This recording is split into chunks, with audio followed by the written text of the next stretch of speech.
La historia de un país es también la historia de sus crímenes, de aquellos crímenes que dejaron huella.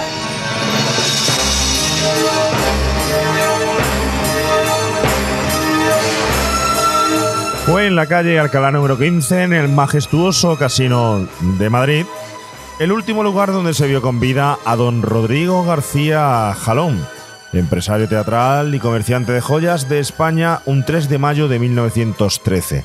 El motivo del asesinato: una ficha de juego por valor de 5.000 pesetas. Quizás hubiera otro motivo: los celos de Manuel Sánchez López, o más conocido como el Capitán Sánchez, aunque como puede tener celos de aquel que cortejó o incluso tiene intención de pedir la mano de su hija. ¡Qué extraño! La oscura historia, ya ajusticiada y sentenciada, que torna alrededor de este crimen es una de esas historias que desde el principio sabes que van a terminar mal. El delito y la maldad es la cuna de la vida y las conductas erráticas son el caldo de cultivo de una desesperanzada y patológica vida. La de Manuel y su hija Luisa. El asesinato solo es una pequeña muestra de las aberraciones físicas y mentales que desde años, como seres primitivos, venían aconteciendo en la tormentosa relación entre padre e hija. Del odio a la aceptación como forma de vida, hay una distancia que no deberíamos nunca atravesar nadie, y que Luisa Sánchez y su padre, el capitán, habían recorrido ya en varias ocasiones, tanto de ida como de vuelta. Esta historia fue llevada a la pantalla 72 años después. Sin duda tuvo que dejar al menos algunas dudas e incertidumbres para ser rescatada tantos años a posterior, o por lo menos dejar gran impacto entre las crónicas de sucesos de nuestro país. Fue el escritor y director catalán Vicente Aranda el encargado de reproducir con maestría este caso en la serie de Radio Televisión Española La huella del crimen. Victoria Abril interpreta a María Luisa Sánchez, la hija del capitán, nombre que recuerda bastante a Valle Inclán, ese de la hija del capitán.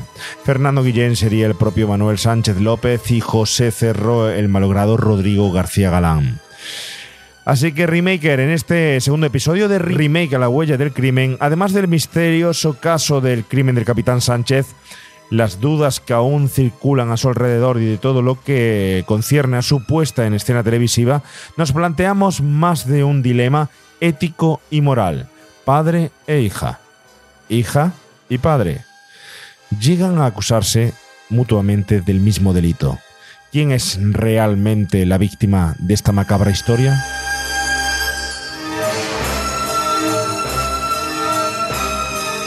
Por cierto, que yo soy Juan Pablo Molina y esto es Remake a la huella del crimen. Me encuentro acompañado en la mesa donde ajusticiamos, no antes sin exponer, película y caso, al señor Javi García. Javi, bienvenido a este segundo episodio de Remake a la huella del crimen. Pues qué tal, saludos a todos los oyentes y nada, pues vamos adelante con un nuevo caso que iremos ahora desgranando poco a poco, pero aquí bueno, la prensa tuvo un papel importantísimo para deslumbrar y para un poco llevar a conclusión a la propia policía para sacar adelante este caso, o sea, al puro estilo Sherlock Holmes, pero con prensa y también por ahí un botones también que tuvo muchísima importancia. Un investigador privado dentro de todo esto. Joder, y bueno. Muy guay, un caso muy, muy interesante. Y a pesar de que estaba claro por todos los indicios, por todo lo que sucedió, por todo lo que se encontraron en casa de este señor, que ahora les explicaremos, nos pongáis nerviosos, explicaremos de lo que va el caso. También hay cierto misterio detrás, misterio que a lo mejor no está tan referido al propio caso, sino a la relación que hay entre estos padre, hija y padre, ¿no? Y para ello, pues contamos con la presencia del señor Israel Gordón. Bienvenido, Isra. Pues nada, pues bien hallado como siempre, un tema interesantísimo el que traemos hoy, una maravilla de caso. para los que nos gusta el crimen. La verdad que lo que sucede en él es escandaloso, es desagradable, es a todas luces desesperanzador a veces, ¿no? Y la verdad que es una historia apasionante, es una historia absolutamente brutal que tiene de todo. Y mira, pocas veces puedo decir esto, pero el capítulo de La huella del crimen es maravilloso, pero con todo y eso yo creo que la historia real lo superaba con creces. Y eso muchas veces, claro, es que es imposible mejorar lo que vamos a explicar hoy, ¿no? O sea, eso que dicen siempre de que, bueno, de que la realidad supera la ficción, ¿no? Sí. Pues en este caso es completamente así. Pues bueno, pues vamos con este caso de este capitán, de este personaje, Juan Pablo, que sin duda, ¿no? Sin duda es un producto de su tiempo. Pues vamos a por el caso del capitán Aranda, a por el crimen del capitán Sánchez, y como no, pues gozamos también del audio comentario, de la explicación y de la exposición del propio caso que nos hace el queridísimo Juan Rada.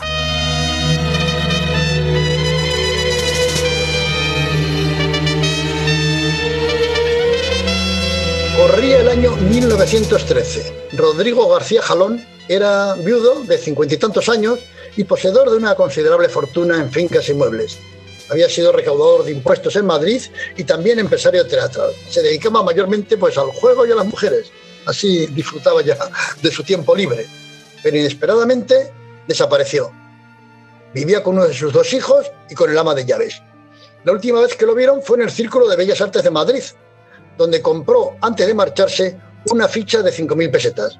Bastante dinero para aquel tiempo. Explicó que, aunque ya no iba a jugar, es más esa tarde, no quería volver a casa con tanto dinero por la calle encima y prefería llevarse la ficha. Hola, Cosme. Buenas tardes, don Rodrigo. Nunca mejor dicho lo de buenas. ¿Lo quieren billetes grandes? No, dame una ficha de 5.000 y el resto en billetes. Sí, señor.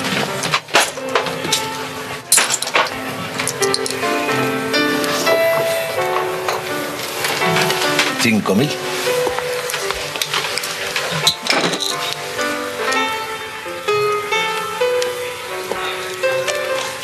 Un 5 y 3 ceros. Atiende primero a la señorita, Cosme. ¿Faltaría más? Gracias. En fichas de 5. 6. Gracias. Aquí tiene, don Rodrigo. No, he cambiado de opinión. Dámelo también en fichas. Sí, señor. En fin, la familia denunció el hecho en comisaría y la policía, claro, apuntó al Círculo de Bellas Artes. El cajero de dicho lugar informó de que en las fechas en que se produjo dicha desaparición entró al local una bella mujer, joven, a cambiar una ficha de 5.000 pesetas. A ella le extrañó la aparición de una mujer porque no es que tenían prohibido el paso, pero no estaba permitido el juego de mujeres, vamos, era un local totalmente masculino. Entonces se negó a ello, pues sospechó algo raro. Es más, el cajero encargó al Botones que cuando abandonara el local la chica la siguiera. La señorita. ¿Preguntaba usted por mí? Sí. ¿Usted dirá? ¿Puede usted cambiármela?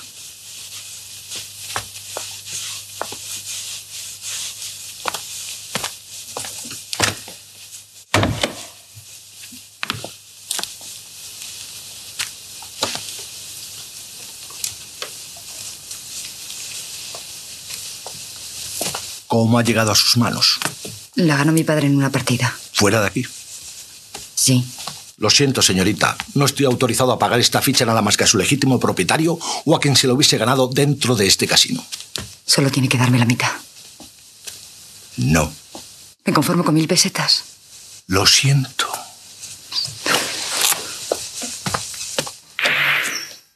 El chaval, Antonio García, en plan buen detective, fue tras ella hasta que se metió, la joven, en la Escuela Superior de Guerra. Incluso, el chaval tiró de la lengua a uno de los soldados que hacían guardia en la puerta y se enteró de que era la hija del capitán Manuel Sánchez López, jefe de la unidad de servicios de dicha instalación castrense. En fin, esto, claro, la policía, ya sabedor de esto, pues hablaron con el tal capitán y con su hija. Estos negaron cualquier relación con el desaparecido. Los policías entonces decidieron llevarse de las dependencias militares a la joven a comisaría para interrogarla a solas, o sea, sin que el padre estuviera delante. Y al final ella reconoció así que se dedicaba a la prostitución y que un señor casado le había regalado tal ficha, pero que no había vuelto a saber nada de él. Mi padre es un canalla, un hombre cuyos instintos no conocen seguramente las fieras. Le temo horriblemente. Desde los 10 años que me persigue, pegándome, amenazándome con la muerte, haciéndome víctima de sus caprichos. Yo me defendía desesperadamente, pero no pude frustrar sus criminales tentativas. He tenido 2 hijos con él, un niño y una niña, Manuela y Luis. Y los 2 murieron a los pocos meses. Don Rodrigo García Jalón quería protegerme. Quería protegerme a mí y a mis hermanos. Vino a nuestra casa para hablar de ello con mi padre. Pero cuando él llegó, mi padre estaba ausente. Don Rodrigo ocupó una silla en la salita. Yo me senté frente a él a la espera de que llegase mi padre. De repente aparecieron unos enmascarados. Con palos y empezaron a golpearnos. Mi padre estaba entre ellos. Y luego ya no distinguí nada más. Porque perdí el conocimiento a causa del dolor que me produjo un golpe en la muñeca. En fin, el periódico, la prensa en general, pues siguió este caso, porque ya digo, Madrid era una ciudad más pequeña entonces, era un hombre bastante conocido, y esta desaparición pues tuvo su impacto en la sección de sucesos, ¿no? Y uno de los periódicos, como digo, pues recibió una carta de un comunicante anónimo, y este señor les indicaba que se debía investigar en torno a los soldados albañiles de la Escuela Superior de Guerra, porque hacía poco que habían realizado una obra por orden del capitán Sánchez, y además en su vivienda. Bueno, en fin, los periodistas lo investigaron, se lo comunicaron a la policía, y los investigadores policiales marcharon nuevamente allá. Al final, estuvieron también hablando con personales, con soldados y demás. Hubo quien les informó de que habían realizado trabajos en el retrete de dicho militar. Fueron al evacuatorio, que despedía un olor insoportable. La excusa que les dio el capitán es que había arrojado allí unos conejos en mal estado y que esa era la razón del intenso hedor. También se supo que les había ordenado que taparan un agujero en el sótano, porque según el capitán suponía que debía pasar por debajo de alguna cañería que producía fetidez. Pero les había dicho que finalmente dieran una mano de pintura a todo, y cuando terminaron la obra les entregó una propina y les ordenó que no comentaran nada a nadie. Claro, los investigadores, ya recelosos con todo esto, indagaron a fondo y detectaron signos de reforma en una pared que sonaba hueca. Todo esto dentro de la vivienda del capitán. La abrieron los albañiles, y allí, en una bajante de humos de la chimenea, estaban los descuartizados restos del desaparecido y sus ensangrentadas ropas. Lo que Sánchez había arrojado al inodoro eran las vísceras. El resto estaba ya oculto.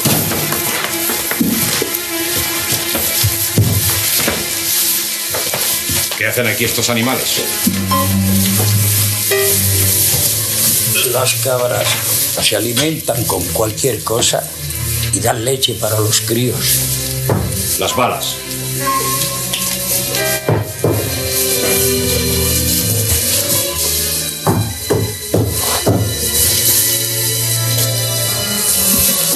Es muy reciente, está todavía húmedo. Los animales triscan hasta la pared. Hay que repasarla de vez en cuando. Las piquetas.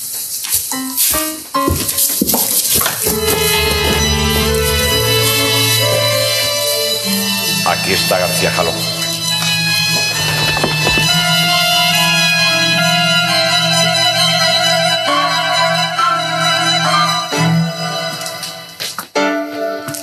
Pero faltaba la cabeza, que según el capitán había sido hervida en un horno. Bueno, más que el capitán, según todas las sospechas que había por allá, a lo que luego diría la hija, porque el capitán se contradecía, quería mostrarse inocente, en fin. Pero ellos, los policías, y mirando por allá también, por aquellos huecos, encontraron un martillo, un hacha y un machete, que habían sido utilizados para descuartizar a la víctima, puesto que aún tenían restos de sangre. Bueno, fueron conducidos como el capitán y la hija a las dependencias policiales.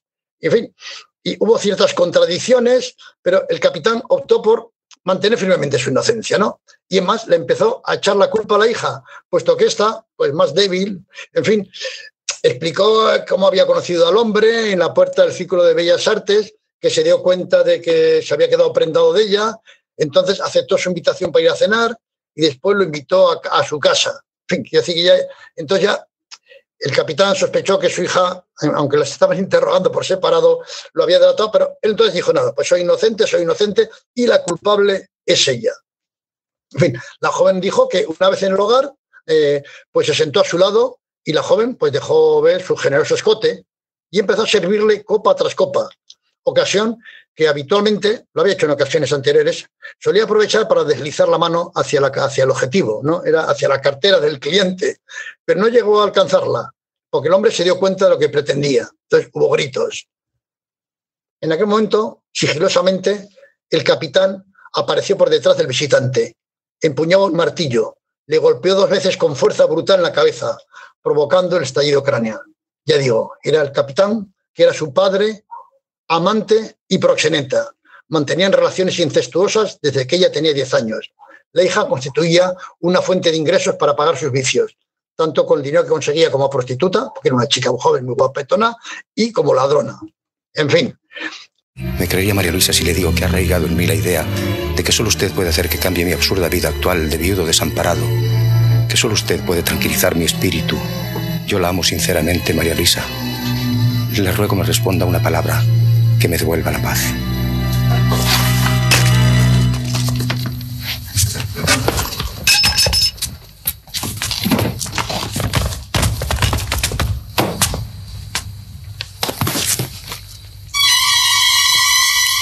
Padre e hija registraron a fondo a la víctima y le encontraron un reloj, 100 pesetas en metálico, algo de calderilla y una ficha de juego. Esta sería la pista que acabó llevándole al paredón. En fin, durante el juicio, él insistía otra vez en mantener su inocencia, en echarle toda la culpa a su hija. En fin, juzgado en consejo de guerra, fue expulsado del ejército y condenado a pena de muerte. Había transcurrido tan solo medio año del crimen. Cuando llegó el momento de la ejecución del reo, ante un piquete del ejército, se dirigió con singular entereza hasta el paredón y, volviéndose hacia los soldados que lo iban a ejecutar, dijo: soy inocente del crimen porque voy a morir. En fin, insistía en su inocencia. 3 disparos en el corazón y 2 en la cabeza acabaron con su vida. ¡Alma! ¡Fuego! ¡Alma! Desde allí ha de venir a juzgar a los vivos y a los muertos. Creo en el Espíritu Santo, en la Santa Iglesia Católica. La hija, condenada a cadena perpetua, murió joven, 12 años después de ser encarcelada. Un caso que tuvo mucho eco. Así, el escritor Miguel de Valle Inclán sacó a colación este tema en uno de sus esperpentos. En la trilogía Martes de Carnaval, refiere el diálogo entre un militar y su superior, un general, y le dice: lo nacional es dárselo, el cadáver, a la tropa en un rancho extraordinario, como hizo mi antiguo compañero el capitán Sánchez. En suma, había dado a comer a los soldados un guiso con la carne de la víctima. María Luisa, estos señores son el capellán que confesó y dio la comunión a su padre, don Luis Arruez, y el señor conde de Cerrajerías, hermanos de la paz y la caridad que consolaron a su padre en sus últimos momentos. Vienen a ofrecerle a usted un recuerdo. Lo recibirá usted con gusto. Es un recuerdo de su padre. Lo recibiré gustosa. Le ofrecemos este rosario que en los últimos momentos tuvo su padre entre las manos. Los últimos instantes de su padre, María Luisa, fueron de verdadero cristiano. Pidió que rezara usted por él, un Padre Nuestro.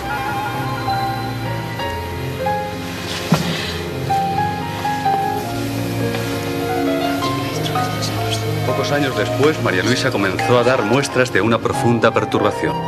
Murió en la cárcel a la edad de 33 años, sumergida su mente en las más terribles pesadillas.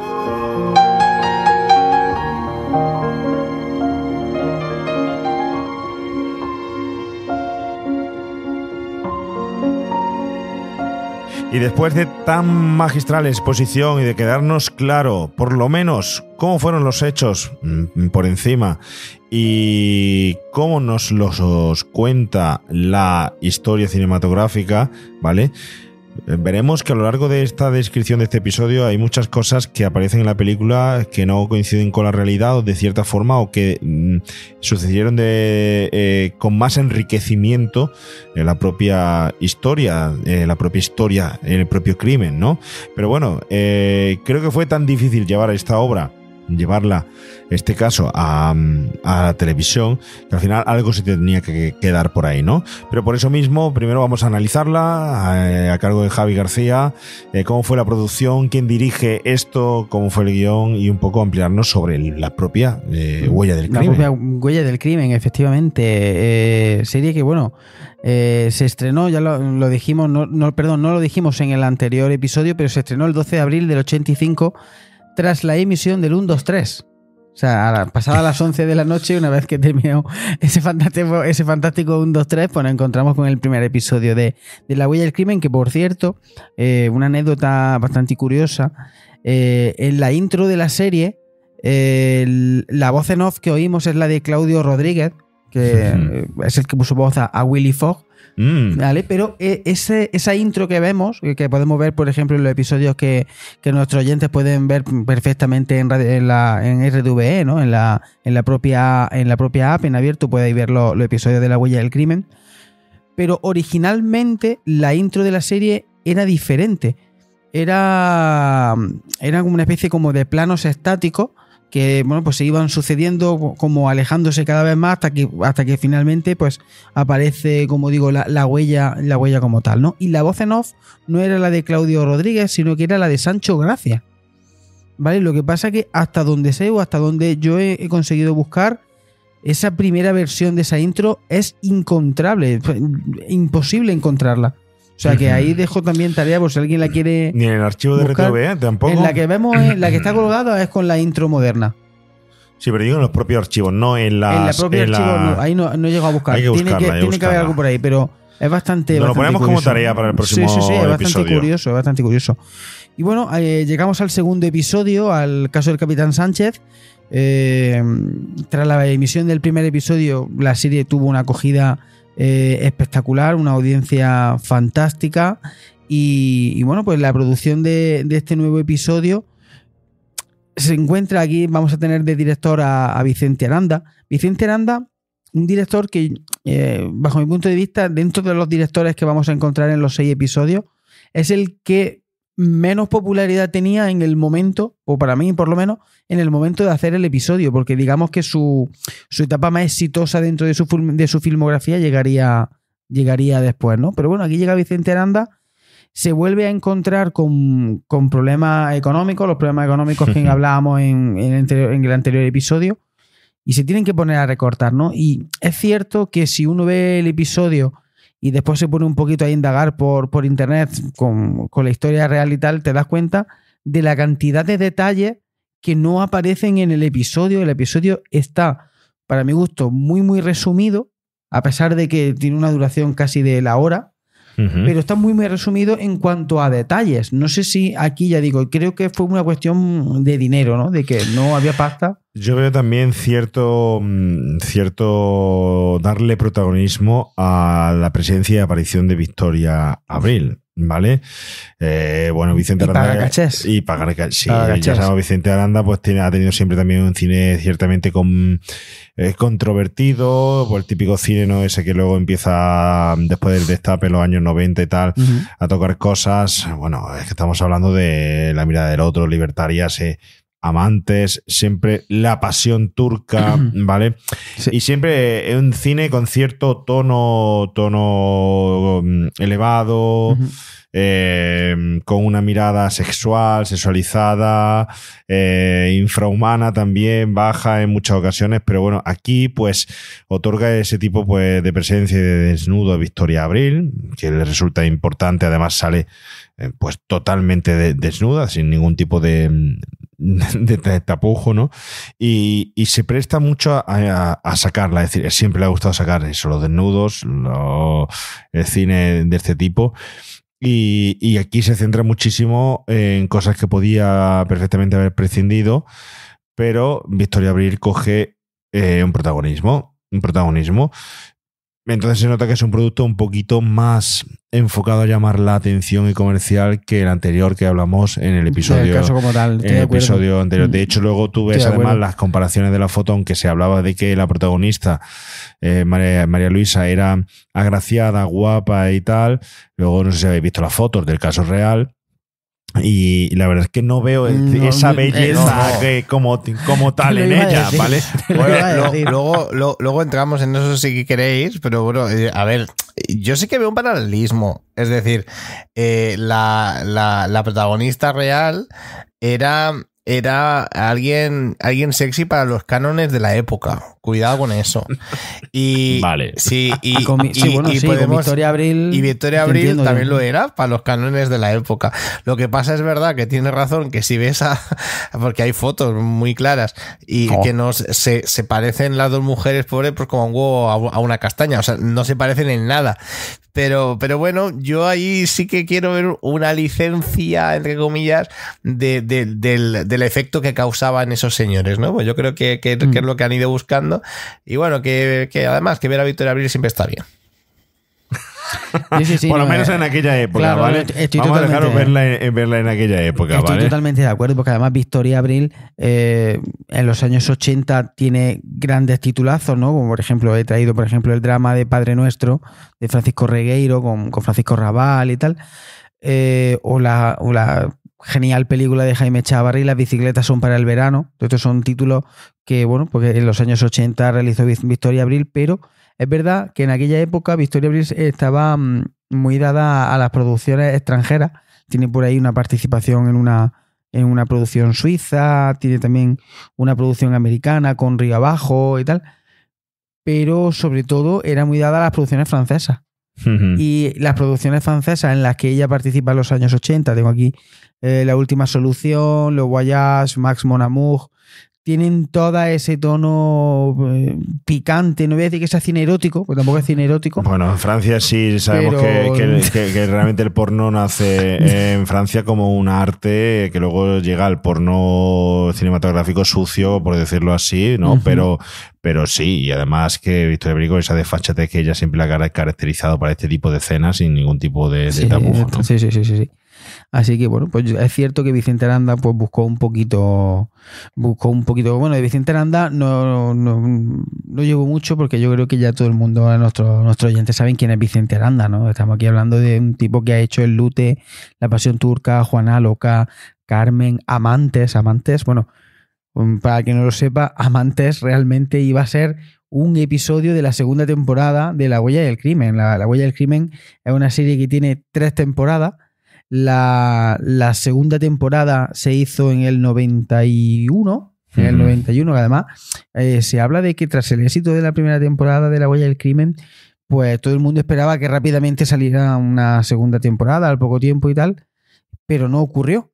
Y Pedro Costa, y esto lo ha dicho él libremente de forma pública, culpa a Pilar Miró de que no hubiera una segunda temporada, o al menos tan seguida, de La Huella del Crimen, porque decía que Pilar Miró solamente atendía, digamos, las peticiones de su círculo, de sus amigos. Y bueno, y permíteme decirte que es verdad. Y es verdad. Es verdad, que era verdad, tanto cine nos perdimos por ella.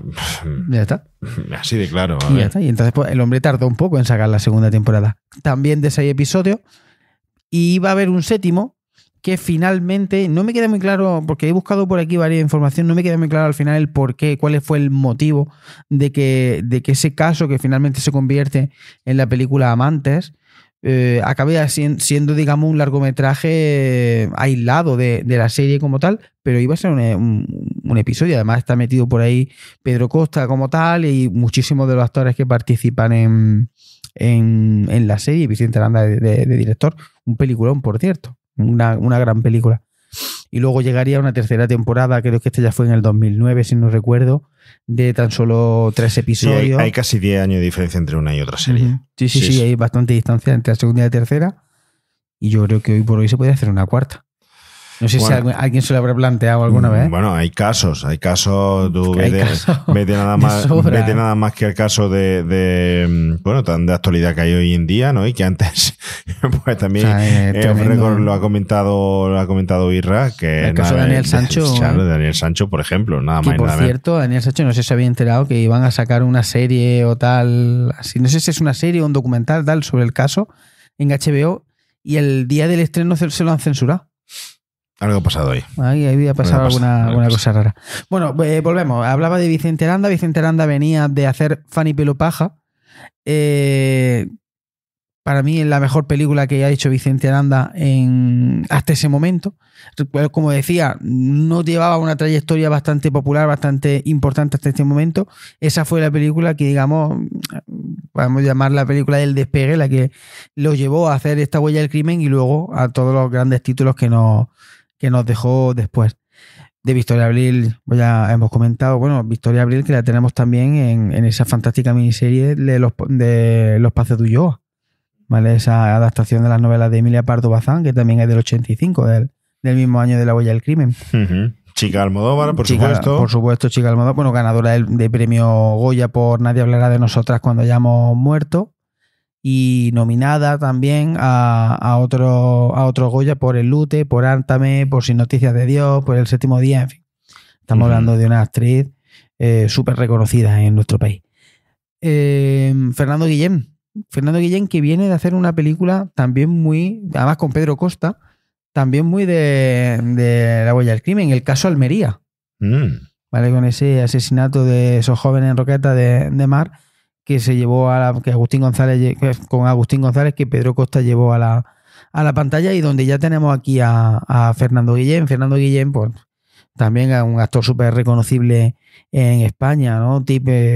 Ha sido al cine de Eloy de la Iglesia, con películas como La secuela del Pico o como La estanquera de Vallecas, una película y desde aquí le mandamos un saludo a nuestro amigo Óscar, una película que le gusta mucho a nuestro amigo Óscar. Sí, ya ha dicho alguna vez que otra vez que la quiere hacer, La estanquera de Vallecas. Me parece a mí que después de todo este maratón que vamos a pegar, le va a tocar esperar por lo menos casi 10 años más en remake para hacerla así. Ya ves.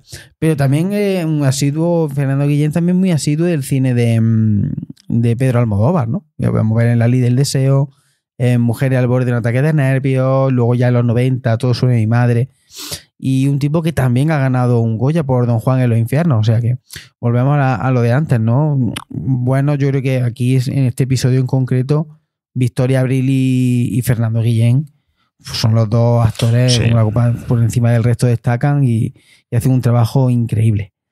En el personaje de Rodrigo García Jalón tenemos a José Cerro, también un asiduo del cine de Vicente Aranda, ¿no? Es su segundo trabajo con Vicente Aranda. Antes había trabajado en Asesinato en el Comité Central, pero luego más tarde pues lo veremos en Amantes, y estaban todos metidos en Amantes, La Pasión Turca, en la serie Los Jinetes del Alba, ¿vale? O sea, un tipo venía de hacer una película así, hasta el momento no era muy conocido, venía de hacer Cuando Almanzor perdió el tambor, no la he visto, de Luis María Delgado. Y bueno, poco a poco, no es que tenga una trayectoria bastante extensa José Cerro, pero ha trabajado en películas muy importantes. Y bueno, por destacar a alguien más, pues que tenemos aquí el debut de Maribel Verdú. Casi nada cuando la vi tan jovencita, cuando la vi tan chica, tan niña. Además, tío, madre mía. Es que además, perdona que me haga este cambio, pero es que, joder, la última vez que vi a Maribel Verdú era la madre de Barrial en Flash, tío. Y he pasado de verla aquí a ver que era la madre de Barry Allen, tío. Es cierto, Maribel Verdú haciendo de la madre de Flash en DC. Es verdad, se me había olvidado a mí ese dato. Tío. Es brutalísimo. Además me llama mucho la atención porque he estado viendo un poquillo cuáles fueron los primeros trabajos de Maribel Verdú, ya que que fue su debut. Joder, y es que ya desde sus primeros trabajos es que ha hecho cosas chulísimas, tío. Mira, ha hecho 27 horas con Moncho Armendáriz, que digamos que fue su primera película como tal, porque esto es un mediometraje, vamos a decirlo así, o una serie, ¿no? Luego hizo El Año de las Luces, esa comedia sobre adolescentes de Fernando Trueba. O sea, ha hecho, ya desde el primer momento de su carrera cinematográfica, ha hecho verdaderos peliculones. El Orden Cómico en aquellos años, la serie de Pedro Maso, Segunda Enseñanza, y bueno, Ya sabemos que tiene 2 premios Goya también, ¿vale? Por 7 mesas de Villa el Francés y por Blancanieves. Ha trabajado en La Celestina, ha trabajado en ese drama de La Buena Estrella, muy buena película esa también, del 97, en Amantes, aquí está todo el mundo en Amantes. Y bueno, pues aquí le tenemos haciendo de Manolita. Manolita. Casi nada. Bueno, pues no sé si se te queda algo más ahí de la cinematografía de la serie, para que pasemos al caso real. Pues pasamos. Tengo más cositas, pero me las voy a guardar para el siguiente episodio para seguir hablando de La Huella del Crimen. Bueno, pues habiendo hecho un pequeño análisis cinematográfico, ¿vale? Que también hablaremos un poco más del cine, pues Isra, nos metemos en el propio caso. Y yo, pues lo primero que tengo que preguntar es ¿quién era este señor realmente, el capitán Sánchez? Menudo personaje pajarraco, del cual no nos cuenta casi nada la película. Y menuda historia tiene detrás, ¿eh? Pues sí, la verdad es que el personaje es curioso. El personaje, la verdad que es muy interesante. Mira, estamos hablando de este capitán, Manuel Sánchez López, nacido en 1890 en Peralejo, y que fue capitán del ejército. Pues en esos principios, ¿no? Esos principios del siglo XX. Se le aparta, se sabe que se le aparta, pese a que había sido, bueno, entre comillas, un héroe de guerra, se le aparta del ejercicio activo por sus desmanes, porque era alguien pues muy aficionado a la bebida, mujeriego, jugador, digamos que tenía pues todos los vicios pues que no hacían de él un gran soldado. Digamos que eso iba muy en su contra. Sabemos muchas cosas de él. Es cierto que este personaje me encanta por lo bien perfilado que está. Tenemos muchísima información. Era alguien, se habla de él, se dice que es muchos de los informes se dice que es un tremendo criminal, agresivo, maltratador, peleón, siempre buscaba problemas. Todas las noches cuando volvía a casa siempre venía después de haberse peleado con alguien, habiendo acabado mal él o mal el otro. Siempre tenía esta clase de problemas. Hay algo muy interesante que se habla de antecedentes de locura en su familia. Eso lo pongo entre comillas porque locura no es muy aceptable decirlo ahora, pero así es como aparece en los informes, ¿vale? Se habla de antecedentes familiares de algunos que digamos que en su familia pues no estaban muy bien. Y bueno, pues tiene, atentos, 7 hijos, ¿vale? Se casa con Luisa Noguerol, la que fue su mujer durante mucho tiempo, de la que se dice que en un momento dado de la relación huye a América, ¿vale? Porque no lo aguanta más y directamente se fuga, aunque curiosamente el mismo capitán Manuel Sánchez siempre presumía de que eso era mentira, de que la realidad es que él la había matado. O sea que aquí tampoco llegaremos a saber grandes cosas porque, claro, él siempre decía eso. No se ha fugado, que la he matado yo. Eso es lo que él decía. Pues bueno. Supuestamente ella huyó porque él decía que le pegaba paliza. Sí, ¿no? Correcto. Si es que de hecho, también se sabe que él a sus 7 hijos los tenía, pues, los golpeaba diariamente, a su mujer igual.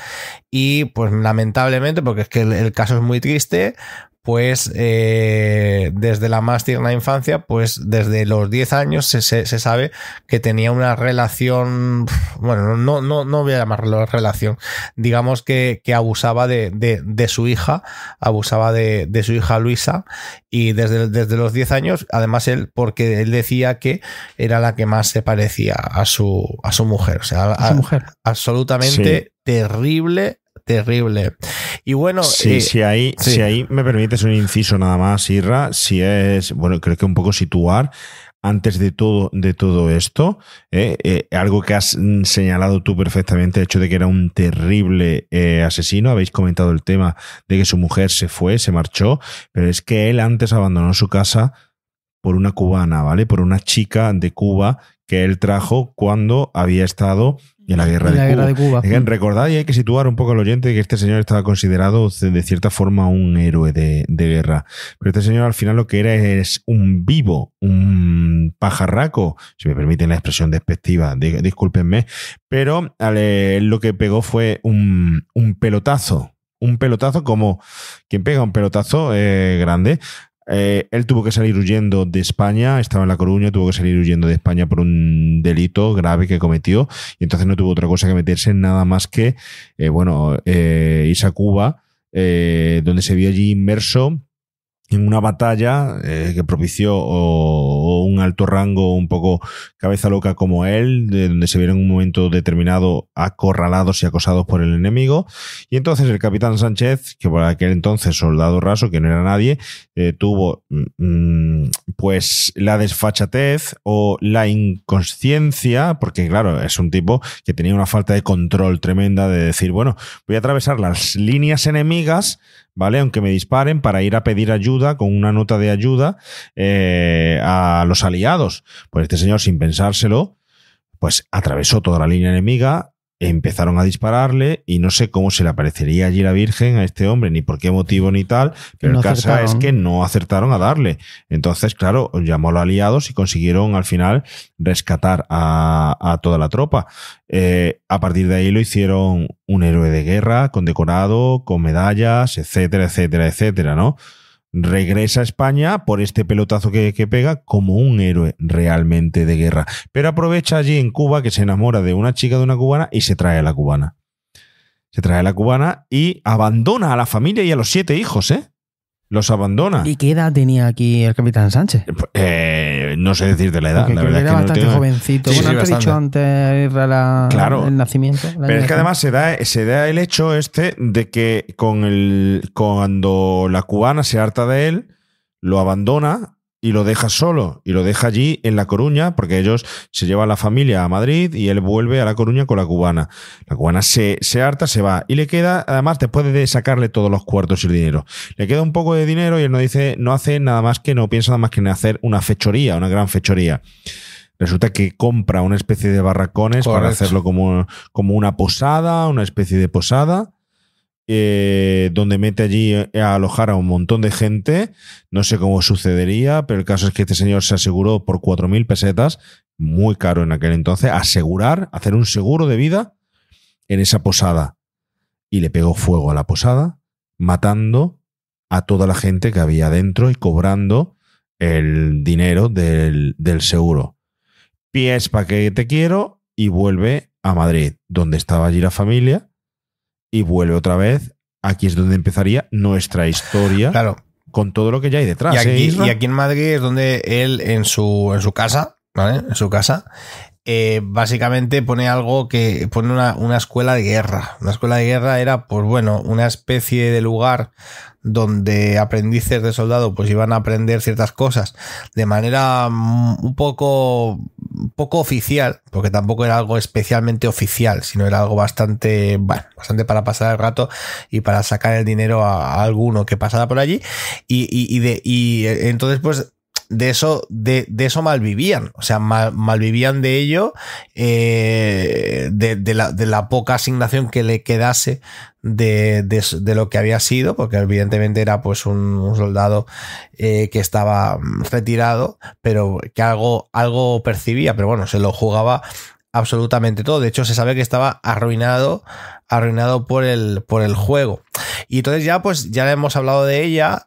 Pero tenemos que también hablar de nuestro segundo personaje, que es Luisa Sánchez, que es la hija de este Manuel Sánchez López.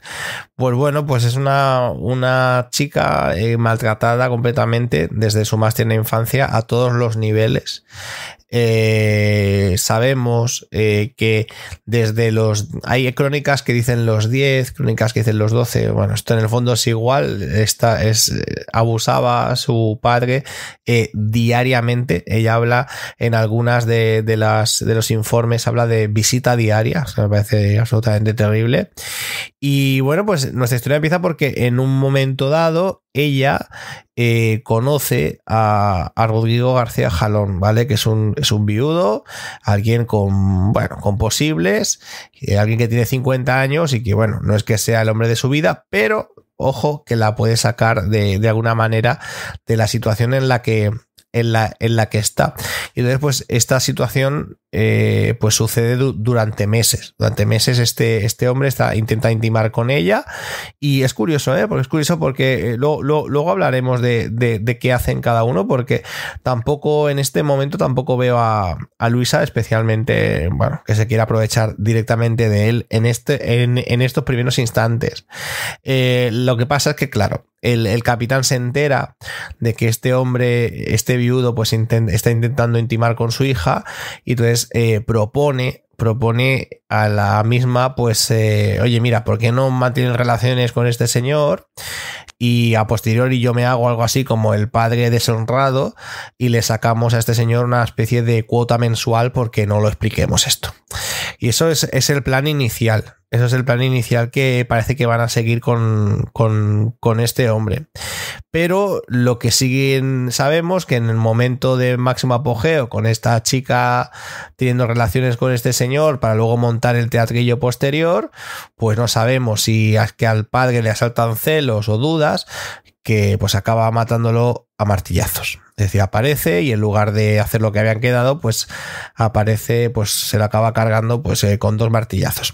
Esto estamos hablando ya, estamos el 24 de abril de 1913, ¿vale?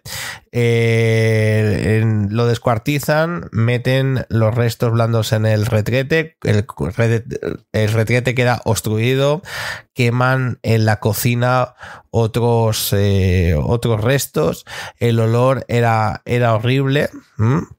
Algunos de los estudiantes de esa escuela de guerra dicen que no sabían qué pasaba, pero que el lavabo de la escuela había estado durante días cerrado porque estaban haciendo unas obras. Eso sí se sabe. Y bueno, pues todo sucede, todo comienza, y creo que aquí ya os voy a dejar la palabra a vosotros, porque aquí es donde empieza la historia realmente. No hay dinero, pero hay una ficha de un casino, una ficha de 5.000 pesetas, que es lo único de valor que pueden cambiar o que pueden cambiar por dinero estos dos, ¿no? Y es una ficha de este hombre, este Jalón. Y la verdad que aquí comienza la historia, y aquí es como comienza también este capítulo de esta serie, con esa Luisa yendo a ese casino del Círculo de Bellas Artes a intentar cambiar esa ficha.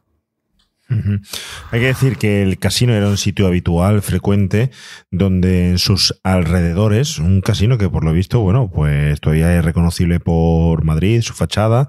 Hay que tener en cuenta que como en tantos sitios en España en el siglo XIX hay un montón de fachadas que se perdieron, de lugares que se perdieron, pero un casino donde realmente iban esta señora, esta chica, vamos a decir esta chica, porque se nos ha olvidado solo un pequeño detalle, que su padre era su proxeneta, es decir, que ella se prostituía de forma forzada, por supuesto, para traer sustento a casa. Y el padre sentía 2 cosas. Uno, la necesidad del dinero, de gastarse el dinero en el juego, y otra, los celos inmensos en esta chica, que decía que le recordaba a su madre, bien como habíamos dicho, pero era una barbaridad, ¿no? Y es verdad que frecuentaban siempre las prostitutas alrededor de estas zonas de alto... bueno, pues standing, por decirlo así, porque se requerían sus servicios de vez en cuando.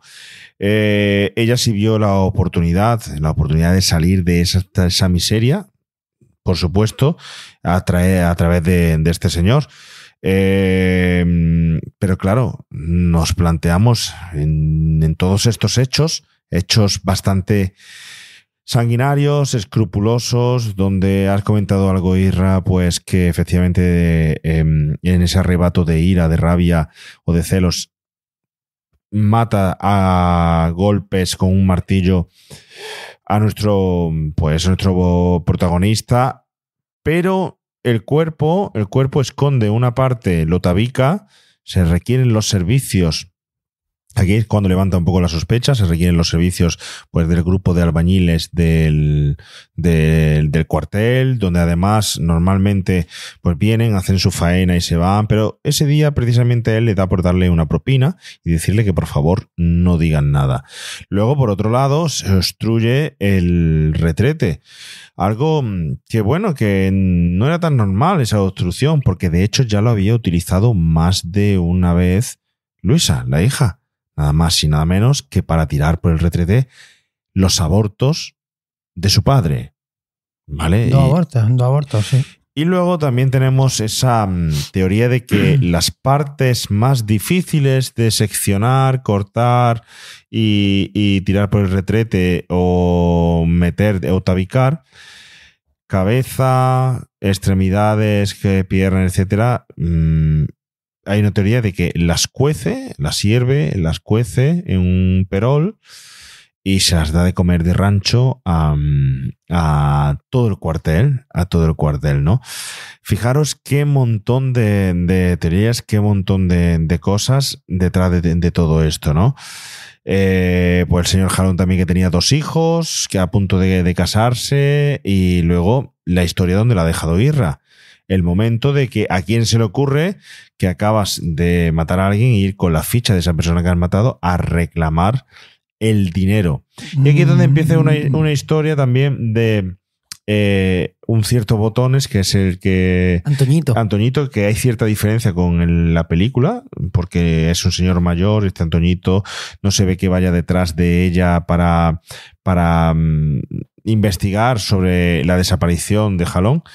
Y sin embargo, realmente fue así. De hecho, este señor tomó gran protagonismo en la investigación, un gran protagonismo. Este pequeño Botones, que fue el que denunció un poco los hechos, el caso, hacia la policía, y que luego hizo que fuera a investigar, y que además tuvo muy buena repercusión este señor con respecto a lo que sucedió, porque luego fue sometido a una serie de entrevistas en prensa, televisión, salió en todos sitios, más un gran reconocimiento que recibió por parte de todos los miembros de este, bueno, de este, ¿cómo se llama? Casino del Círculo, con el cual se dedicó a aprovecharlo bien para estudiar una carrera y conseguir un buen puesto de trabajo, nada más y nada menos. Antoñito. Bueno, mira, es que os quiero leer, porque aquí el diario estrella que siguió el caso es el diario El Imparcial, y me encanta cómo inicia, Mira, dice esto. Esto está publicado en 1913. El señor J ha desaparecido, cambió 5.000 pesetas por una ficha. Suceso misterioso, el señor J ha desaparecido. Fue visto la última vez hace casi 2 semanas en el Casino del Círculo de Bellas Artes, donde cambió 5.000 pesetas por una ficha. Al sitio al que voy no me conviene llevar tanto dinero encima, ojo a esto, dijo al cajero. Al día siguiente, una veinteañera de rostro agraciado y curvas exuberantes intenta cobrar la ficha. Conmoción. Las mujeres no pueden entrar en el casino, y el señor J dejó dicho que no se la canjeasen a nadie. El intrépido Botones Antoñito sigue a la chica hasta que la ve reunirse con un hombre mayor y con pinta de chuleta. Pues esto es lo que dice. O sea, imaginaos con esta historia publicada ese 3 de mayo del 1913, escrita por este Francisco Serrano Anguita, que de momento esto está sin firmar, esto no lo firma. Y es muy interesante porque, claro, ¿por qué flipan tanto en ese momento? Perdonadme la palabra, pues alucinan, porque es que se está hablando de un cambio de un desaparecido y de 5.000 pesetas. Yo quiero que os hagáis una idea qué eran 5.000 pesetas en la época, ¿vale? Mira, lo he estado buscando. Mira, para que os hagáis una idea, una dependienta de la época ganaba unas 30 pesetas al mes, ¿vale? O sea, para que no sepáis que son pesetas, unos 18 céntimos al mes. Y una criada entre 7 y 14, algo así como unos 80 céntimos mensuales. O sea, que imaginaos lo que eran 5.000 pesetas. O sea, 5.000 pesetas era una locura. Una fortuna. Una barbaridad, una barbaridad. Pero ojo a la crónica y ojo a que García Jalón ya dejará dicho que donde iba mejor no llevar dinero. O sea que no tenía él tan clara la historia. O sea, García Jalón, yo creo, Javi, que no se fiaba tampoco, ¿no? No, se olía el pajeo, ¿eh? Se olía el pajeo. Sí. Además, como bien estaba contando Irra, muchas de las cosas que sabemos del caso se escribieron en el Imparcial, ¿no? Este señor siguió de alguna forma toda esta historia, que la fue vendiendo como si fuese, pues lo que hablamos en alguna ocasión, ¿no? En forma de una historia, un serial que te estoy metiendo como capítulos en cada episodio. Y hoy hemos descubierto esto, hoy se sabe este rumor y te lo redacto y te lo mando. Y así se descubrieron muchas cosas. De hecho, y corrígeme, Irra, si me equivoco, cuando se descubren los restos o parte de los restos, que esto no lo vemos en el episodio, en el alcantarillado, al parecer la prensa sabe antes de este hallazgo. Correcto. Que la propia policía. Es así, es tal cual. Es que Tremendo. La prensa aquí ejerce las veces de investigadores privados. Es decir, la prensa tiene muchas ganas de saber, tiene un público ávido de estas historias y son los primeros. Esto, mira, antes hemos escuchado a Juan Rada nos lo explicó en una entrevista en Ecos de lo Remoto, ¿no? Nos decía que había que llegar antes que la policía, porque la policía, y lo hacen ahora, pues lo hacen antes. Lo primero que hacen es acordonar o intentar evitar que entre nadie, y aquí no hay nada, ¿no? Y ellos eran los que tenían que llegar primero, hacer la foto primero, por eso esas fotos tan desagradables que vemos en esos diarios de esa época, ¿no? Tenían que llegar los primeros para enterarse del hecho en sí y de la noticia. Y es completamente cierto lo que estás diciendo. De hecho, el Imparcial hace un seguimiento del caso troceado en pequeños capítulos. De hecho, lo que sucede es que cuando acaba todo este serial, todo esto aparece publicado en una novela que, por cierto, se puede encontrar, que yo he alucinado que se puede encontrar por ahí, que es una novela de este mismo hombre. Bueno, una novela, es, digamos, Francisco Serrano, ¿no? Todos los artículos en un solo volumen, que se llama, atento, yo descubrí el crimen del capitán Sánchez, ¿vale? Pues este libro se publica en el 19 y son 16 páginas, o sea que bueno, es como un folletín, pero ahí está y se puede conseguir. Por ahí está en librerías de viejo, que lo he visto, y la verdad que es muy interesante, ¿no? Claro, es que de entrada descubren un caso interesante, un desaparecido que además se está investigando. Eso es algo que no sucede ahora. Los podcasts, por ejemplo, que podríamos ser los diarios de ahora de este tipo de cosas, no vamos al día. Muy poca gente va al día, sino que lo que hacemos es recoger casos antiguos y hablar sobre ellos. Pero seguir un caso que no sabes dónde te va a llevar, pues oye, me parece súper interesante y súper curioso. Pero vamos, yo creo que aquí alguien se olía alguna historia. Es que además García Jalón, Javi y Juan Pablo, era un tío curioso. Era un tío curioso porque era pues una especie de viudo playboy que tenía varias relaciones, que se dedicaba un poco a que alucinasen con su cartera y con sus bienes y tirar un poquito de ahí. De hecho, es el típico de mucho prometer hasta lo que sea, pues es lo que hacía este hombre y es a lo que se dedicaba, ¿no? Porque sí que se ha hablado mucho de que a Luisa le había propuesto matrimonio, pero yo estoy seguro que a las otras tres también, y eso es a lo que se dedicaba este señor. O sea que es un personaje, aquí yo creo que no se salva ninguno. Aquí acaba uno peor que los demás, pero es que la verdad es que no se salva ninguno. Lo que pasa es que yo aquí repito que antes lo he comentado, que creo que el episodio está falto de ciertos detalles que a la historia le pueden dar un giro, pueden darle a que puedas pensar de otra forma diferente. Yo aquí meto una teoría mía, y es que el propio... Esto es teoría, esto no es mía. No, señores, teoría de Javier. Esto es teoría mía, agárrense. Pues como las que escribía Francisco Serrano en El Imparcial. ¿Vosotros creéis que Manuel García Jalón conocía al Capitán Sánchez o conocía de la existencia y de las formas de proceder del Capitán Sánchez? Porque claro, como bien ha dicho antes Irra, al sitio al que voy no me interesa llevar tanto dinero en efectivo o algo así era la frase.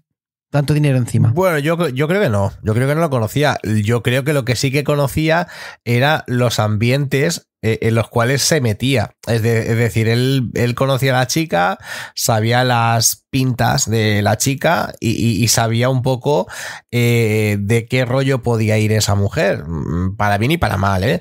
Y entonces él me imagino que tendría bastante claro a lo que se exponía, y lo tenía claro porque lo había hecho, lo habrá vivido muchas antes, veces. claro, yo creo que no es la primera vez que lo pasa, que aquí le falló un poco la visión, ¿no? Aquí le falló bastante, pero sí que es muy interesante todo esto, y a mí hay una parte de la historia que me interesa y me parece que hay que explicar. Es decir, que en todo momento Luisa es una cómplice solícita, es decir, ella en un primer momento, no digo que esté enamorada de García Jalón, no es así, pero sí que creo que hay algún interés, un interés casi sincero, ¿no? En decir, bueno, por lo menos no me trata mal y a lo mejor es un pasaporte a otra vida, ¿no? Eso es lo que parece. Y es cuando detecta su padre, pues que esto le puede venir muy bien, aquí es cuando la cosa se complica bastante. Y yo creo que el ataque, también es teoría mía, ¿eh? Creo que el ataque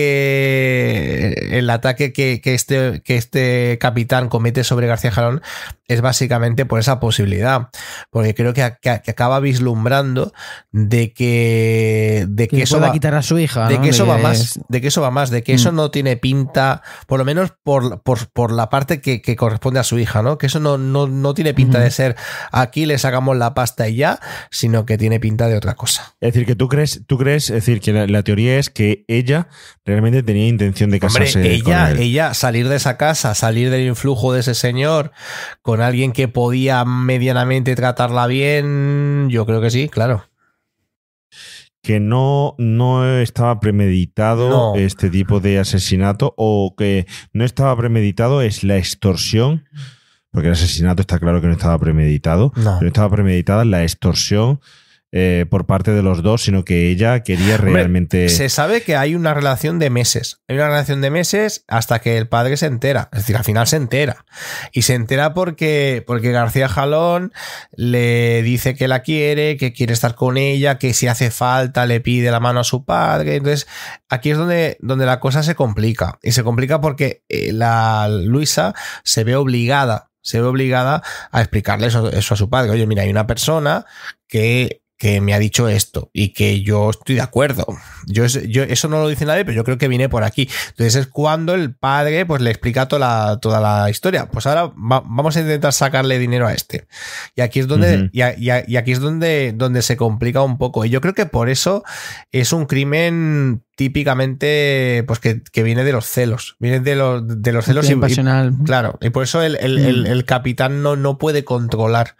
No puede controlar eso. Claro, si te remites al caso tal y como te lo presenta la serie, te lo presenta la película, es mucho más ambiguo de lo que estamos hablando, porque al final todo esto lo podemos ver representado perfectamente en los testimonios de los interrogatorios de ellos, ¿no? Donde al final solo vemos a una chica, Luisa, realmente intentando incriminar a su padre con una serie de teorías que hasta ahora no sabías, y que era la de que bueno, lo había abusado de ella, que si era mal nacido, que si tal y cual, y que ella no sabía nada. Bueno, no sabes nada, pero a mí la duda me la pone encima de la mesa el hecho de es cómplice 100% porque recoge la sangre y oculta todo en todo momento, y además tiene va por las 5.000 pesetas, ¿vale? Que eso sí se da en el hecho real. Pero luego, en el interrogatorio de él lo único que hace es echar de menos a ella. Y supuestamente en el interrogatorio real lo que hace él es hacer una teoría en la que le echan la culpa directamente a ella y se están culpando, que es aquí donde voy a ese tema controvertido, ético y moral de desfigurado de una relación paterno-filial, que es el hecho de yo te digo a ti que tú eres culpable y tú me dices a mí que somos culpables, y sin embargo en la película no se representa bueno, así. Hay una cosa muy interesante, y esto también sí que se sabe, esto sí que lo podemos decir porque esto está completamente mirado y remirado en varias fuentes, y es que hay una parte, digamos que el capitán empieza a ver que, cuidado con García Jalón, que lo mismo me roba a mi familia, cuidado con esto, porque hay una propuesta que García Jalón le hace a Luisa, y le dice, oye, que mira, que sé que estáis mal, que tenéis problemas económicos. Yo no tengo ningún problema en primero, esto se hacía mucho en la época, en ponerte un piso a ti, y segundo, en que en ese piso puedas cobijar a todos tus hermanos. Del padre no se había hablado, cuidado. Esto, claro, esto da mucha información superflua y da información que no conocemos. Es decir, si este hombre le da la opción a Luisa de te pongo un piso y además yo traigo a tus hermanos, pero no a tu padre, es que habían hablado de este señor, es que había información previa y García Jalón sabía perfectamente qué tipo de señor era este. Y yo creo que por ahí sí que puede haber alguna cosa similar, y que por eso quizá ese día dijo aquello de donde voy mejor no llevar esto. Pero sí que es muy interesante cómo sí que hay una relación, y yo realmente, pese al personaje de García Jalón, yo veo que a su manera, pues es que también hay que contextualizarlo todo, a su manera de la época y a su manera de proceder, tenía bastante buena intención. Claro, mira, esto es lo que os contaba antes. A mí me pasa con este episodio una cosa. Cuando yo veo este episodio, a mí me desprende la sensación de que ella realmente, de alguna forma, se ha enamorado de Rodrigo. Y de que realmente está convencida de que Jalón pues, la puede sacar de esa vida de miseria. Eso es lo que a mí, entre comillas, con matices, pero es lo que me desprende la serie. Pero es verdad que cuando luego veo el caso real, no tengo yo tan claro que ella realmente estuviese enamorada de Jalón, sino que, claro, no sé si es que buscaba o bien que la alejase del padre, o bien simplemente que la sacara de esa vida que estaba viviendo de pobreza y de miseria, claro, para vivir bien, ¿no? Lo que pasa, Javi, es que tenemos que ver quién es Luisa. Es decir, es una chica que vive constantemente en el no puedo, porque mi padre abusa de mí, mi padre es mi proxeneta, me obliga a... Y entonces, durante un periodo de tiempo ve una salida, pero en el momento que esa salida pues acaba bajo el martillo de su padre, pues evidentemente lo que hace es retomar el camino y decir, mira, me tengo que... De hecho el mero hecho de que fuera a cobrar esas 5.000 pesetas, además que se lo mandó su padre, es que es una locura en sí misma, porque no tiene sentido. Se nota muchísimo de... Es que os van a pillar, ¿no? Yo creo ella creo que era yo creo que emprendió una huida hacia adelante. O sea, tengo esa sensación. Su padre sí que era un animal. Ella, primero, que era una persona inteligente, tenía estudios de maestra, era una persona leída, una persona que pese a los problemas, tenía una preparación y entendía perfectamente lo que sucedía y entendía perfectamente a lo que se exponía. Yo creo que después del asesinato de este hombre y de ver que ella estaba implicada, es decir, mira, me lanzo donde sea, que me pillen ya y a ver si acaba esto, ¿no? De hecho, yo lo de ir a cobrar eso lo veo claramente o quiero entenderlo como un punto de inflexión en su vida, o decir, mira, tiro para adelante, es como cuando sabiendo que... claro, y que me pillen de una vez. Sí, estamos hablando de que posiblemente la única esperanza de vida que tenía se apagó, se terminó en ese momento. Pero sí es cierto, la serie, a ti te da esa sensación. A mí la serie, cuando la veo, desde el principio estoy viendo una escena premeditada de algo le vamos a hacer entre los dos al señor Jalón. Cuando entra por la puerta, echo a la familia fuera, no vengáis hasta esta noche, que no estoy diciendo que los hechos sucedieran así, pero estaban en la serie, por lo menos los dos, muy compenetrados para que algo eso está claro. Sucediera, ¿no? En fin, bueno, hay que destacar también un poco el tema, Irra, y de la casa donde suceden los hechos, conocida popularmente en Madrid, ¿no? Quizá si Álvaro estuviera aquí con nosotros podría hacer un recorrido y hablarnos más de ella, pero conocida como la Casa de los Salvajes, ¿no?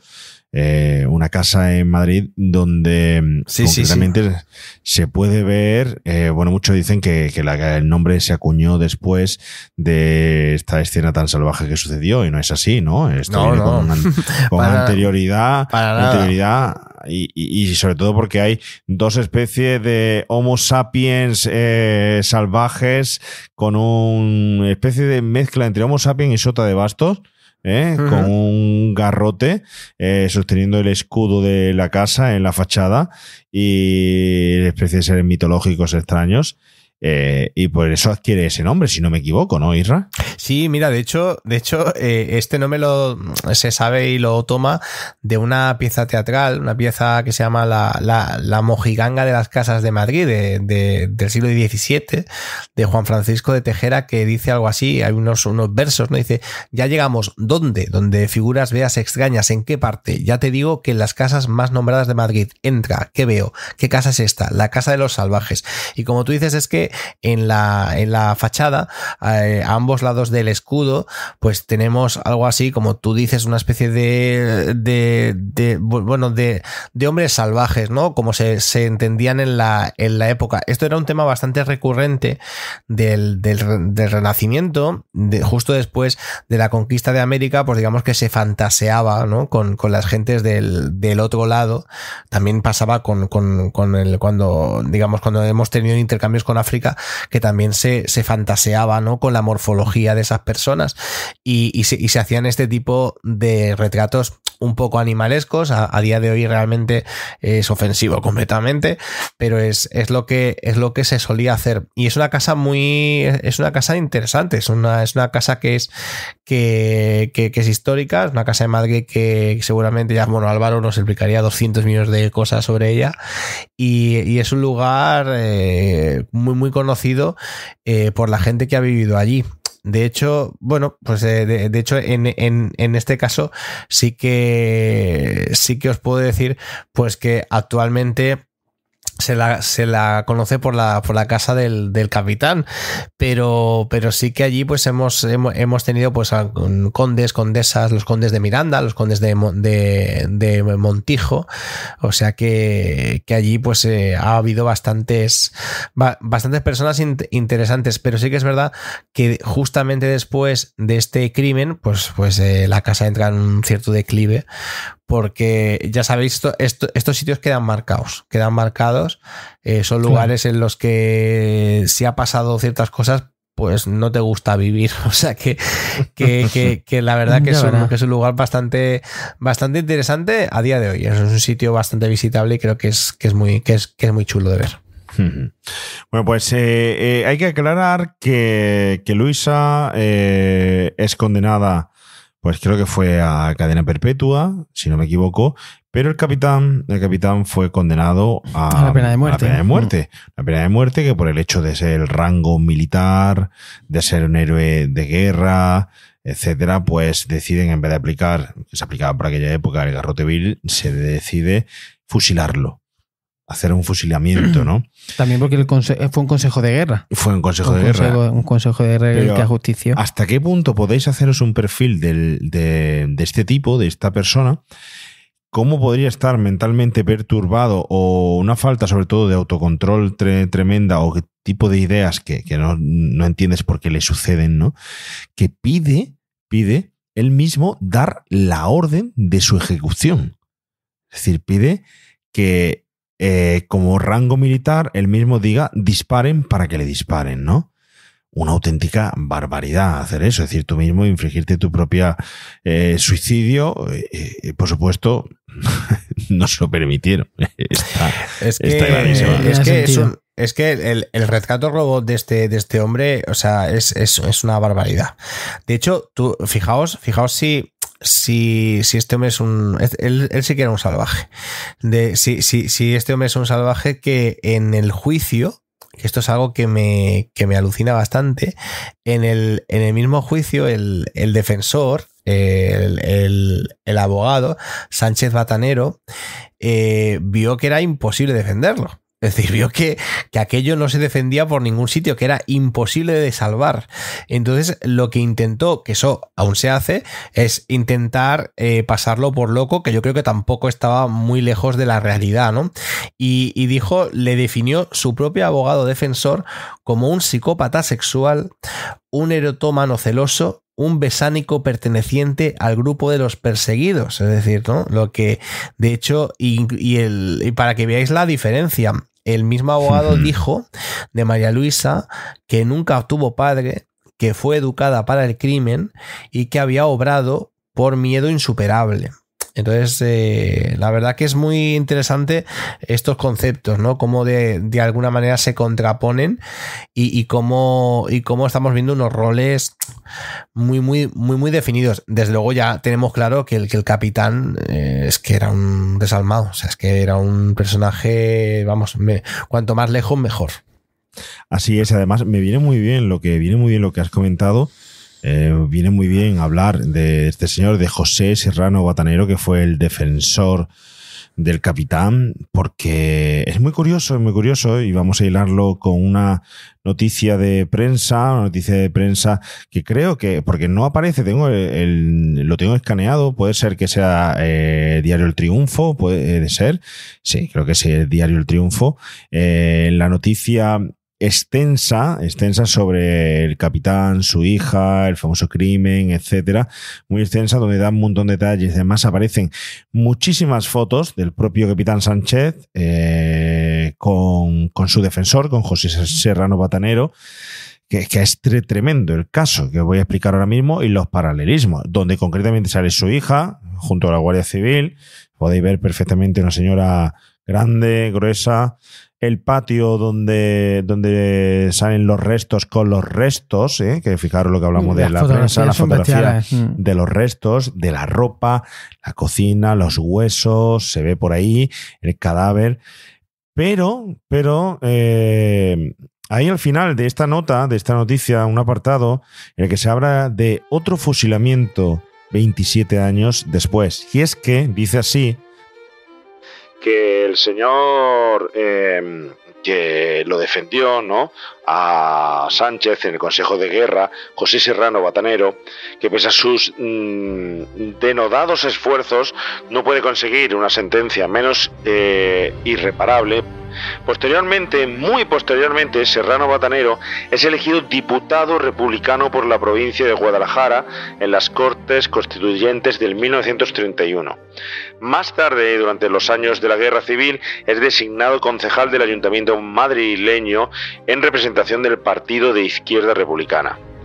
Detenido y procesado al terminar la contienda fratricida, espera con su serenidad al juicio, totalmente seguro de que no pueden acusarle de nada denigrante, dada la honradez y austeridad de su vida y conducta en todos los trances y circunstancias. Bien, un asombro e indignación no tiene límites cuando el ser juzgado se le acusa de una larga serie de latrocinios, fundándose en que formaba parte del municipio madrileño cuando éste, en el otoño del 36, y en virtud de una orden del gobierno, devolvió a cuantos la tenían empañadas las ropas de abrigo guardadas al Monte de Piedad. Airado quiere protestar poniendo las cosas en su lugar, pero los guardias le impiden hacerlo, tapándole la boca y sacándole a viva fuerza de la sala, por lo que no puede representar al final del juicio, en el que es condenado a morir en garrote vil. En la madrugada del 23 de febrero de 1940 se cumple la sentencia, aunque no en garrote vil, sino por fusilamiento. Es decir, este señor que defiende al capitán Sánchez, al final la misma suerte corre para él.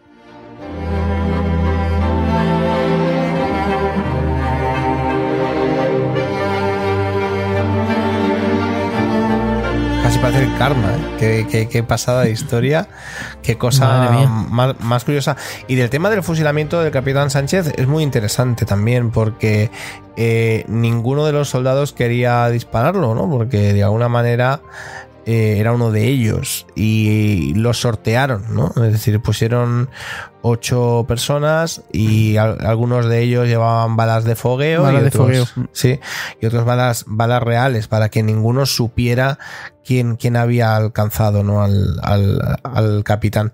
La verdad que es un caso alucinante. Se cuenta y se dice que justo antes de ser ejecutado, el capitán Sánchez comulgó, dijo que perdonaba a su hija encima, o sea, dijo que perdonaba a su hija por lo que había hecho y que, bueno, ya está. Y según su propia visión del hecho, pues intentó irse como un buen cristiano, que ya os digo yo que no, pero él lo veía así. O sea que, bueno. Lo vemos, de hecho, en la película, Irra, lo vemos en un momento que yo creo que representa todo eso, que es cuando él se pone a rezar, justamente cuando están sacando el cadáver. Una licencia poética, lógicamente, del director, pero que yo creo que está pues representada esa forma de abocar al rezo, a lo divino, para intentar salvarse de una forma desesperada, ¿no?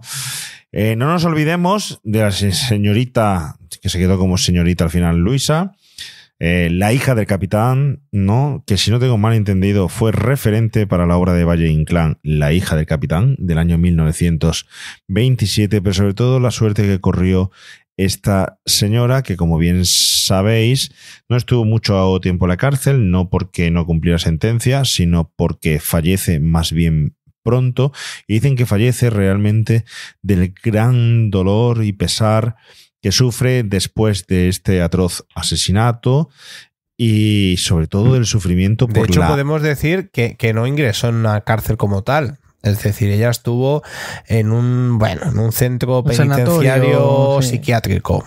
Y ahí es donde ella fallece 12 años después. Se sabe que ella acaba especialmente traumada por todo. Es decir, que no... Por eso yo ahí pienso, ¿no? Pienso lo que os decía antes. Pienso que ella al final es culpable, evidentemente, pero va dirigida completamente por su padre. Porque yo, por ejemplo, el capitán, y todos son suposiciones, no considero que generara especial problema, ¿no? Por lo que hizo, pero en el caso de ella sí, y eso se ve en el tema, pues que se sabe por los informes que los 12 años posteriores pues fueron muy malos para ella. Es decir, ella constantemente pues tenía pues ataques relacionados con el rememorar esos hechos. O sea, que significa que de alguna manera aquello sí la había impactado y sí la había marcado bastante.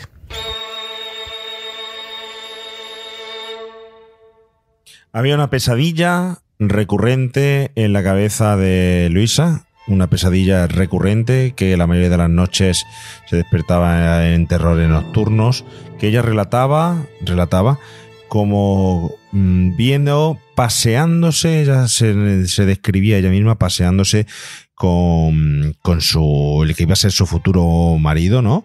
Con Jarón, y con los hijos de él. Y con los hijos de él iban pasando, dando un paseo bonito por él, por Madrid, con una vida apacible, estupenda, y de repente sus ojos y los de su marido se hundían en las cuencas, quedando solo su cadáver y su calavera visible, sin piel.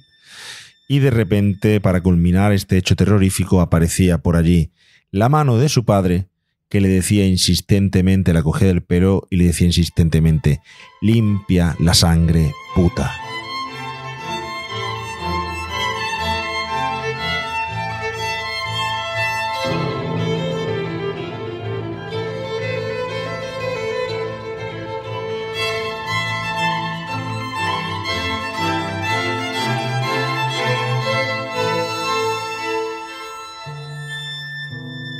Oye, yo he llegado incluso a leer por aquí en algún blog de un pavo que incluso se plantea la posibilidad de que haya sido ella la que causara la muerte de García Jalón, para intentar inculpar al padre y así quitárselo un poco del medio y quedarse ella, que me parece un poco descabellado, pero bueno, ahí deja también esa posibilidad encima de la mesa.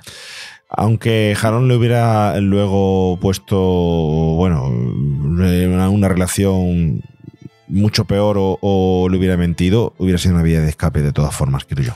Es lo que creo, ¿no? En fin, bueno, no sé si se nos queda algo, que terminamos ya con el caso, el tiempo ya apremia. Creo que lo hemos descrito todo, ¿no? Irra, ¿tú tienes algo por ahí que se me haya pasado, se nos haya pasado a nosotros? No, hombre, básicamente hay algunas cosas así que, bueno, que no hemos comentado, ¿no? Es decir, no toda la prueba que tenemos es únicamente pues la de la famosa ficha, ¿no? Porque hay otras pruebas, es decir, bueno, lo de la ficha era clarísimo porque era tirar de ahí, bueno, saber de quién era esa ficha, que es que además Jalón lo hizo, en ese sentido lo hizo muy bien, porque era el único que había cambiado esa cantidad allí. Esa ficha era suya sí o sí, y sabía que si alguien al día siguiente, yo creo que era un salvoconducto o una manera de decir, si me pasa algo van a saber que estos me han hecho algo, ¿no? Porque cambio una cantidad desorbitada y si alguien viene a reclamarla ya sabéis que algo no anda bien. Pero aparte de eso, sí que habían intentado vender también una serie de joyas y un reloj. Y un reloj. Un reloj que era claramente de él. Es decir, un reloj que no dejaba demasiado lugar a la interpretación. O sea que la verdad fueron bastante torpones. Bastante torpes. Sí. Y este hombre, este capitán, la verdad que habiendo sido capitán del ejército, en la manera de esconder el cadáver tampoco es que fuera especialmente efectiva. O sea, no se le ocurrieron grandes cosas. Lo que pasa es que también hay que entender dónde estaba, ¿no? Dónde estaba situado. Él estaba en ese edificio, en ese piso, o en esos locales en los que pertenecían al ejército. Es decir, ya sabéis que cuando estás vinculado al ejército, pues muchas veces tienes una cesión de una casa, una vivienda, y es lo que él tenía, ¿no? Y era un lugar de pasos, es decir, que era bastante difícil esconder ciertas cosas. Pero bueno, sí que el caso aquí sí que yo lo veo claro total. Lo veo un caso bastante claro, y uno de aquellos monstruos humanos que hemos tenido en nuestra historia. Así es. Bueno, ahí se queda la duda un poco de si ella lo sabía, no lo sabía, estaba compenetrada, quería esa opción, no la quería. Sí, porque además en la escena del interrogatorio hay una cosa que tampoco comprendo muy allá, porque ella empieza como a medio confesar y cuando está confesando acaba diciendo algo así como: yo estaba con García Jalón y me entraron 3 hombres encapuchados, uno de ellos seguro que era mi padre, y dices, pero bueno, ¿por qué te están inventando esa fantasía si quieres librarte de tu padre? Claro, es que no sé. Pero eso sí que sucede, ¿eh? Eso sí que en el caso real pasó, ¿no? Sí. En la serie no lo entendí muy bien, ¿eh? Es que la cuestión, claro, la serie lo que hace es una interpretación. Claro, es un caso muy antiguo, es un caso de hace muchos años, del que hay documentos, pero no hay documentos especialmente referenciales. Entonces, ¿qué es lo que sucede? Que de una frase, que yo ya sé cuál es, que es que las primeras declaraciones fueron inconexas, pues lo que hacen es crearte un guión de unas declaraciones inconexas. Y por eso no se entiende demasiado bien. Pero lo que sí que es verdad que ella, de manera bastante torpe, en un principio intentó dar unas excusas un poco extrañas, un poco baratas. Yo creo que lo que intentaba de manera bastante torpe es inculpar a su padre, porque eso sí lo tenía claro. Por eso yo creo que ella quería quitarse de en medio a ese señor como fuera, inculpar a su padre y si podía, pues salirse. Desvincularme, ¿no? Claro, Desvincularme yo. Salirse ella de la ecuación. y no supo hacerlo. La verdad que no supo hacerlo ni supo dar ninguna excusa que sirviera. No hubiese sido más fácil decir, mira, teníamos previsto robarle a este tipo la ficha del casino y tal y cual, pero de repente mi padre hizo esto. Sí, lo que pasa es que ella estaba sentenciada sí o sí. O sea, en ese momento, tal y como estaba la mujer en ese momento, y hablo de las mujeres en general, ella no iba a salir bien del caso. O sea, ella siempre iba a ser vista pues o como la que ha inducido o como la que tal, pero librarse no se iba a librar, porque es que incluso en el juicio que a mí me parece, esto sería impensable ahora mismo, en el juicio, en vez de ir a analizar una persona a la que han maltratado toda su vida y ver, es que bueno, esta persona ha hecho esto y evidentemente así es, pero lo ha hecho también por esto. Básicamente se la trató de ninfómana para arriba. En el juicio fue así, se hablaba de ella casi como una especie de atracción de feria de lo sexual. Y eso es muy triste. Eso es muy triste porque en todo momento, y ella sí así lo declara que ella de alguna manera, bueno, no, yo no creo que quisiera García Jalón, pero que de alguna manera, pues bueno, pues que le había tomado cierto cariño, que era amable y que ella que estaba incluso emocionada por la perspectiva. Entonces, yo creo que la historia aquí, o lo que sucedió, pese a haber ayudado, pues fue bastante injusta con Luisa. Bueno, pues estamos finalizando. Nos quedamos ya sin tiempo para seguir hablando de uno de los sucesos, se puede catalogar así, creo que más espeluznantes de la crónica negra de España. Recordemos, estamos en el año 1915, me parece que es, principio de siglo, y allí es cuando acontece esto, una historia casi gore, de amputación de cadáver, de incesto, de maltrato, de prostitución, de muerte, de fusilamiento. Es decir, al final, detrás de todo esto, si lo paramos a pensar seriamente, es sobrecogedor, ¿no? Hemos visto las diferencias entre la película y la historia, hemos hecho un análisis de todo esto, así que bueno, solo me queda despedirme de vosotros, no sé que queráis hacer alguna conclusión, pero Isra, te emplazo al siguiente, te emplazo al próximo, ya que hemos cogido un poco de carrerilla, a que analicemos el siguiente caso de La huella del crimen, Pues yo encantado de estar aquí con vosotros. Y oye, para aquellos y aquellas que siempre me preguntáis, ¿no? ¿Y de qué sirve, ¿no? Saber estas cosas. Pues mira, sirve para estar precavido.